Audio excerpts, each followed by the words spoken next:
Everybody, it's Lorraine Murray here at Connected Kids, and I'm delighted this morning to be having a chat with one of our lovely Connected Kids tutors. Her name is Granger, and how long ago was it since you did your training? Yeah, it was 2018. Yeah, Right, so a little while ago down in London. That's right. So, but she's not just been teaching children meditation, she's been writing books as well. So she's very talented. And I've got this lovely book here. Can you see that? There we go. Ted, the Seat and Me. And we're going to have a wee chat about this because, as I was saying to Anna just before the interview, I do get sent quite a few books and things that people feel that I should promote for them. And I don't mind doing that if it really resonates with my heart, but sometimes they don't. This book definitely does. It's got a lovely, lovely energy, and we're going to have a wee chat about that with Anna. So I've kind of said a little bit about you, Anna. Do you want to say a little bit more about yourself? Yeah, that'd be great. I've worked for the last 6 years as a specialist autism advisor in primary and secondary schools, and obviously through lockdown we've done a lot through Zoom. Obviously you've got a fantastic background then in working with kids on the spectrum. And the lovely connection that you can make with kids as well. So what, I've said you're obviously a Connected Kids tutor, which means, you've done the training, but what brought you to that and your work that you do? Yeah, I suppose a few things pointed me in that direction, a few sort of personal experiences in terms of mental health and anxiety, but also working with the children and just feeling that need to expand my toolkit. Because I always say it's like having this toolkit of things. I'd go into school and be like, right, we could use this with this child, we could use this. And I just felt like there was something missing in the toolkit, and thought, I just want to be able to give these children the opportunity to, I suppose, develop that mindfulness and develop the ability to kind of meditate and to experience things sort of in the now, and that sort of brought me. I really remember sort of searching on the internet, trying to find something that would hit the mark, and that would think, what is it that I'm looking for? And of course your site popped up, and I thought, this looks really, really good. And as I said, we said sort of before the interview, it was marked a big turning point, because I suppose for a long time since university, felt very much that I've been in the academic world of being led by my head almost, and kind of having to prove things and having to reference things, and then I suppose in education, set objectives and tick boxes, and I just thought, I need something a little bit different. And coming down to London and doing your course was like a sudden realization, I suppose, where I finally thought, oh, I kind of had forgotten to listen to my heart completely. I think I'd become so absorbed in this approach of needing to justify things and gain a certificate for something, and that actually suddenly someone saying to me, yourself saying, just listen to your heart and follow it. It was like someone had just set something free within me, and it sounds so simple, but the change in that, and it altered all of my practice, because I came back and I remember sharing with my team, kind of, I used to go into sessions and sort of plan what I was going to do all the time with children, and this is kind of what I'd like to achieve, and I just felt freer to actually say, do you know what, I'm going to turn up with this child, and I'm going to kind of listen to them and take their lead a little bit more, and follow my heart in terms of the support that I offer. And that in itself made huge changes, and also took an enormous amount of pressure off myself as well. A lot of pressure I'd put on myself, which was ultimately not enabling me to be the kind of best support, if that makes sense. That kind of idea of you being grounded in order to support someone else, and just thinking, I was just making so many links, thinking, oh yeah, I remember that child, kind of their feet always moving on there, and I was just having so many kind of ideas of how I could use their special interests as well to kind of to support them in sort of being grounded and all those things. So yeah, it was big change. I think it's interesting though, isn't it? Because the children are communicating all the time, and it's fantastic you have this academic, background, because then Yeah, you've really got that, well, you've got the credibility, I suppose, but I yeah, think you're right. Sometimes that credibility just swamps our ability to just really connect with children and meet yes, them where they're at. And, yes, they're not dealing with academic stuff, they're dealing with day-to-day yeah, life, and they need somebody to help them with that. So yeah, I'm really glad that training has complemented your incredible background. So tell me or why the book exists, or what inspired you yeah, with the book then, because I bet yeah. that wasn't on the horizon when you took the course. No, no, no, not at all. And it's funny though, because again, it was very much about trusting like the process in a way. And I would say, I always say to people that the book almost wrote itself in a funny way, because I very much listened to my heart. It really was as simple as one day I was sat down and suddenly the first two lines of the book literally came into my head. And I had no idea of where it had come from, what it meant. And I scribbled them down. And I thought, oh, that's interesting. And I thought, I'm not going to think any more of it. I'm just going to if that happens again, and we'll just see where it goes. And it did. And more words came. And then the other funny thing was that in the book, you have Ted, who's the turtle, who's kind of an inflatable float that carries Tilly on her journey at sea. And he kind of helps Tilly to regulate, really. He's kind of that grounding force for me that kind of supports her. And I kept seeing turtles in my life, which they were appearing like my children were bought a turtle sort of for Christmas, and then my daughter found this lovely little Lego turtle, and then there must have been about 6 or 7 turtles, having never really kind of noticed that. And I kept thinking that this really, I feel like someone is telling me something about, what I need to be doing. And I think it was the end of year, the final celebrations down in London for the new year, and David Attenborough speaking, and suddenly a huge turtle flashed up in the sky.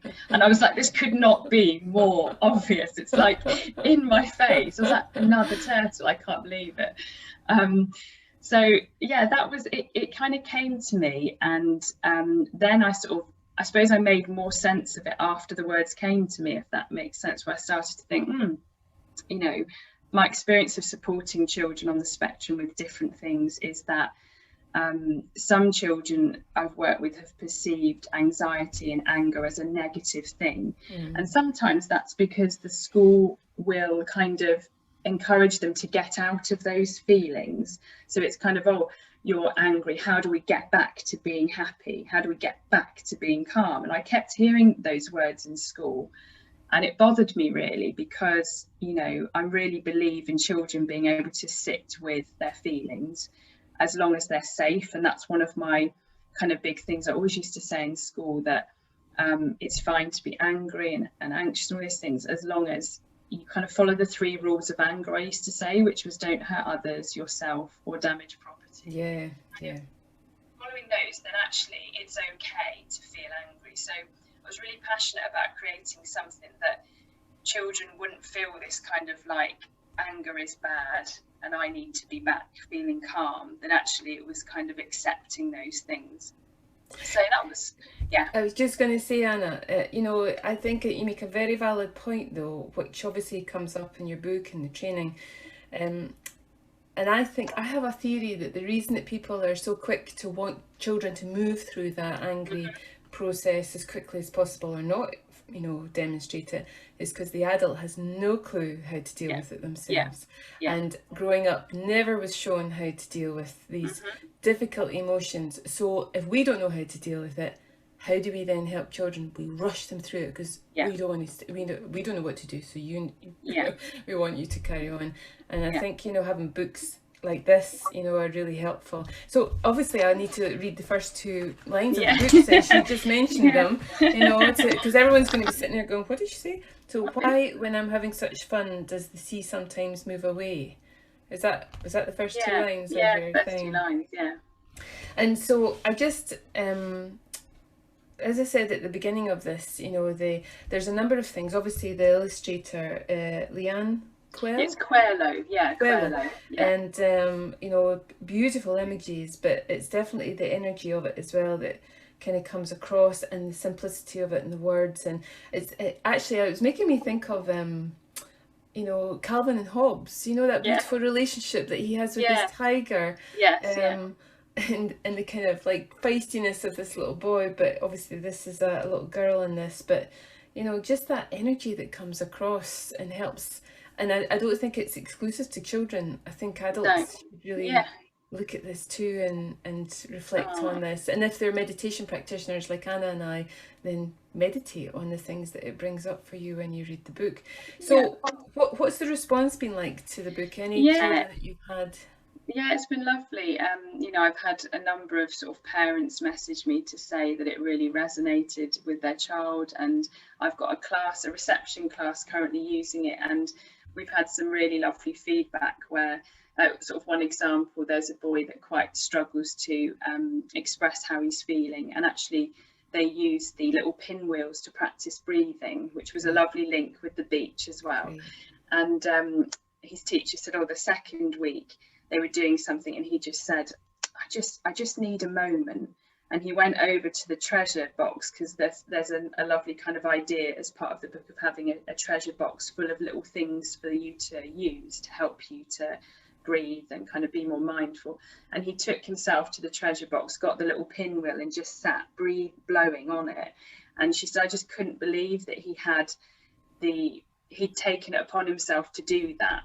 And she said it just absolutely kind of blew her away, really. And all the TAs were like, they just couldn't believe it. So there's been some lovely, they're doing lots of creative work, they're creating kind of small world. And I think that's a big thing for me, is that setting this at the beach, I want something where children can be creative and playful. And I think some time ago you did a talk on the importance of not taking it too seriously in the best possible way.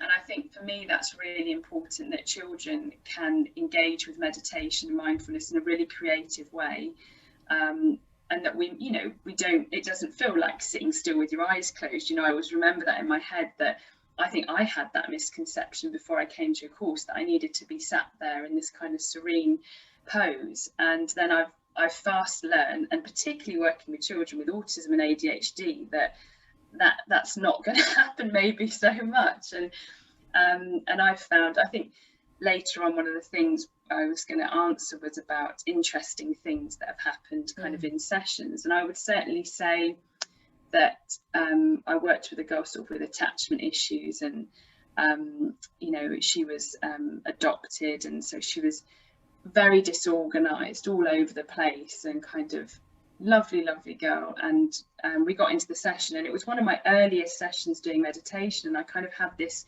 plan, and I thought, we'll do some nice breathing, and then I think she taught me the biggest lesson, of kind of to go with what presents, because I had my plan, but she was just kind of trying to get into my suitcase to pull out all my props, and she was rolling around the floor, wrapping herself in material, and I was just like, oh my. And I thought, what, she's telling me something, I have to listen to what she's telling me, and she needs to move, and she particularly likes singing as well. So we kind of that was sort of again one of those moments that you remember, where I just thought it's so important to meet the child where they are in order to kind of make this effective, rather than kind of going in with a plan. But then I've loved that, because that's challenged me massively, because it throws you out of your comfort zone, and you have to be flexible and spontaneous. And I hope the message that comes across to anyone who works or has children with special educational needs, particularly if you're at the start of that journey, that it isn't about going in with fixed rules, and it's about just tuning in, really tuning into them. And that's hard for people, because I can imagine they're overwhelmed when they first start that journey, but the more people can do that, the easier it is in the long term, certainly. Yeah. What do you hope children are going to feel when they read this book? I hope that they feel kind of, I suppose like I did coming to your course, I hope that they feel freer in different ways, freer just generally, freer to express how they feel, and that that's okay. And I think particularly, you know, with COVID, and I certainly know myself, and speaking for my children, that I've experienced emotions that I suppose didn't, and thoughts and feelings that I haven't experienced before. And the same goes for my children. You know, they've expressed things and I've thought, oh, you know, I've never come across that before, because this is so unusual. And I want children to know that whatever that feeling is, to not be scared to express it, because you know, this is the outcome of what has been a very challenging year on so many different levels. And I think that, yeah, I've kind of coined it as this idea of talk with Ted. So we've got Ted the turtle, and in classes we're using a lovely puppet toy, and they're using it in circle time to encourage children to, even if it's they want to go and sit with Ted on their own and have a little think about what they want to share, or take it to somebody, or I've got a Ted with a zip bit, they can write something and put it inside Ted. That idea of just, you're never alone. And I think, you know, having myself had periods of anxiety, a big comfort for me was thinking, you're never alone.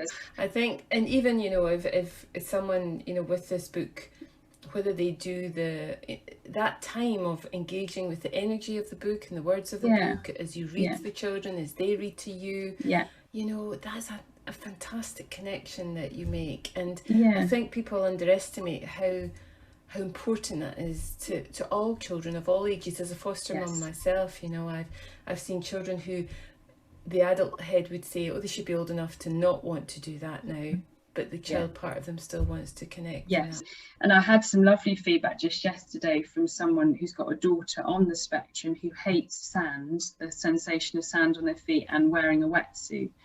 And apparently her mum said this couldn't have been more appropriate for her, even though it's something that she struggles with. She really engaged with the characters actually, and I think it's given her a sense of, you know, so that sense of comfort. And that was the other thing I was going to say, is I'd like children to feel comforted by it, to welcome, I say in the book, you know, meet and greet your different feelings and wave hello, to try not to be scared of them, but to meet them and welcome them in. And, you know, body scan that we did on your course, which I use often. I've got a page in the book where I sort of encourage children to really engage with where they feel those feelings in their body, which, you know, that's fantastic, because that's a huge part, isn't it, of learning to teach children meditation. You know, people think, as you say, it's the silent, you know, retreat-based approach, and it's like, no, we want children to learn, and if you can do this through the book and you're teaching, you know, that their body is the biggest teacher. The body is saying, this is not feeling good.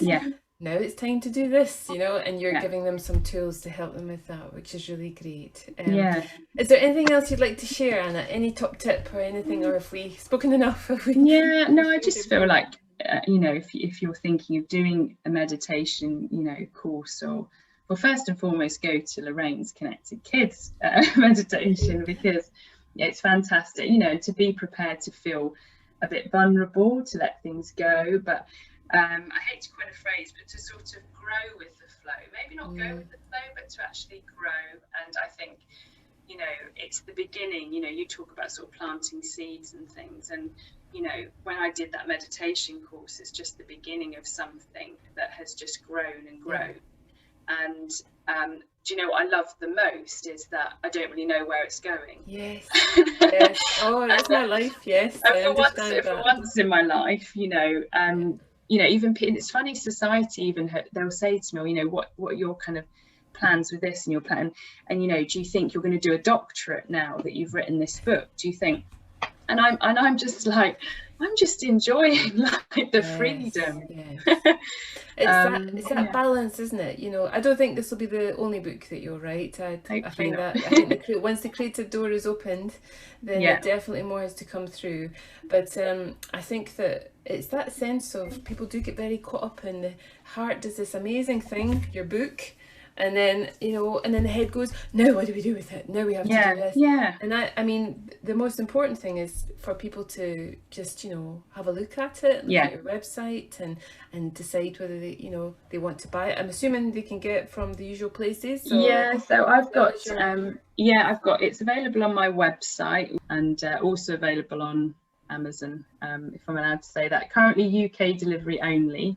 All right. But we're looking to creating a kind of digital version as well, so perhaps it could be projected in classrooms, so they're like a flip book almost. Oh yeah. So that it can be shared sort of wider around. But yeah, so no, it's been fantastic to you know, chat to you and you. Really nice. I really appreciate that. I love it. I can't wait to show it to my goddaughter. My foster son, who's 13, loves it too. So, you know, yes, I'm sure you'll have many fans. Yeah, thank you, Lorraine. Thank you so much. And I really appreciate it. It's been lovely talking to you. All right, Anna. Thanks again. I'll speak to you soon. Bye.